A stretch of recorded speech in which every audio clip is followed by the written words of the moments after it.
ये औरत काफी मेहनत करके अपने पति के लिए मोमो बनाती है, मगर ऑफिस के लिए लेट होने के कारण उसका पति जल्दी जल्दी मोमो खाकर चला जाता है। लेकिन ये औरत जब एक मोमो को खाती है तो वो जोर जोर से रोने लगता है। ये देखकर वो औरत बहुत ज्यादा डर जाती है। तभी उस मोमो के छोटे छोटे हाथ और पाँव निकल आते हैं। मोमो की मासूमियत देखकर औरत की आंखें नम हो जाती है और वो उसका अपने बच्चे की तरह ख्याल रखने लगती है। वो रोज उसे अपने हाथों से खाना खिलाती है और जब भी बाजार जाती उसे अपने साथ ले जाती। समय बीतता है और मोमो भी बड़ा होने लगता है। एक दिन बाजार में बच्चों को खेलता देख मोमो भी उनके पीछे जाने लगता है, लेकिन उसकी माँ उसे पकड़ लेती है। मगर योगा करते समय मोमो चुपके से उन बच्चों के साथ खेलने लगता है। तभी फुटबॉल उसके सिर पर जा लगता है और उसका सर चपटा हो जाता है, जिसके बाद उसकी माँ उसे वहाँ से उठाकर वापस घर लाती है। इससे वो अपनी माँ से गुस्सा हो जाता है और वो दिन भर अपने बदमाश दोस्तों से फोन पे बात करने लगता है। मगर एक दिन वो उन बदमाश लड़कों के साथ घूमने जाता है, लेकिन जब वो घर वापस आता है तो अपनी गर्लफ्रेंड के साथ आता है और सामान पैक करके अपनी माँ को छोड़कर उसके साथ जाने लगता है। उसकी माँ उसे रोकने की कोशिश करती है, लेकिन वो उनकी नहीं सुनता है, जिससे उसकी माँ को बहुत तेज गुस्सा आ जाता है और वो उसे उठाकर खा लेती है। एक चूहा रोज शेर का खाना खाकर पेड़ पर चढ़ जाया करता था। आज शेर ने फिर खाना बनाया। थोड़ा खाना खाने के बाद थोड़ा सुबह के लिए रख दिया। जब शेर गहरी नींद में था तब दबे पैर चूहा शेर की गुफा में आया और शेर का बचा हुआ खाना खाकर मस्त पेड़ पे आके सो गया। अगली सुबह जब शेर उठा तो खाने को ना पाकर गुस्सा करते हुए बोला, अरे कौन कम वक्त रोज रोज मेरा खाना खा जाता है। चूहा पेड़ पे बैठा ये सुन हंस रहा था। शाम हुई, शेर ने फिर खाना पकाया। रोज की तरह थोड़ा खाना खाने के बाद बाकी बचा के रख दिया। जब शेर सो गया तो चूहा जैसे ही शेर की गुफा में घुसा गलती से पानी के घड़े से टकरा गया। शोर सुन के शेर ने फौरन चूहे को दबोच लिया। चूहा घबरा के बोला, माँ कसम मैं बस पानी पीने आया था। छोटा पहलवान गाड़ी को लेके सबसे ऊपर आ जाता है,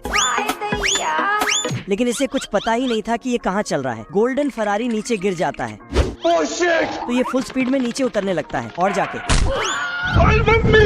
तभी यहाँ बड़ा पहलवान आके गाड़ी लेके भागता है, लेकिन बसंती बताती है कि ऑफिसर यहाँ पहुँच ही रहा। तो छोटा पहलवान विटामिन खाता है और सुपर मैकेनिक बन जाता है। इसके बाद तो फट से गाड़ी बना देता है। तभी बड़ा पहलवान आके और पूरा क्रेडिट अपने पर ले लेता है, लेकिन गाड़ी स्टार्ट होते ही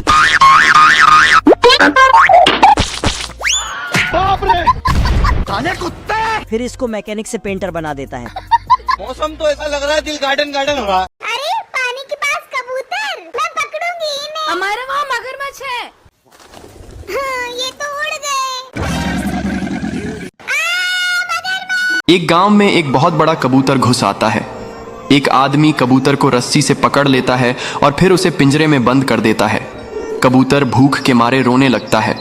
फिर एक बड़ा मुर्गी गांव में आता है और कबूतर को पिंजरे से बाहर निकालता है और फिर दोनों गांव के लोगों से बचकर भाग जाते हैं। लेकिन कबूतर फिर भी रोने लगता है क्योंकि किसी ने लाइक सब्सक्राइब नहीं किया है। गांव का एक तालाब सूख गया था। उसमें एक मछली बची थी। एक कबूतर हर दिन चोंच से पानी लाकर उसे बचाता, लेकिन एक दिन कबूतर बहुत थक गया और वापस नहीं आया। मछली सूखे की मिट्टी में छिप गई और रोने लगी। फिर किसी ने लाइक सब्सक्राइब नहीं किया। एक नदी के किनारे एक बरगद का पेड़ था। उस पेड़ में एक बगुला रहता था। वो अक्सर नदी के किनारे मछली और केकड़े का शिकार करता था। एक दिन उसने देखा कि एक सुंदर सी नीली मछली पानी में तैर रही है। बगुले को वो सुंदर मछली बहुत भा गई।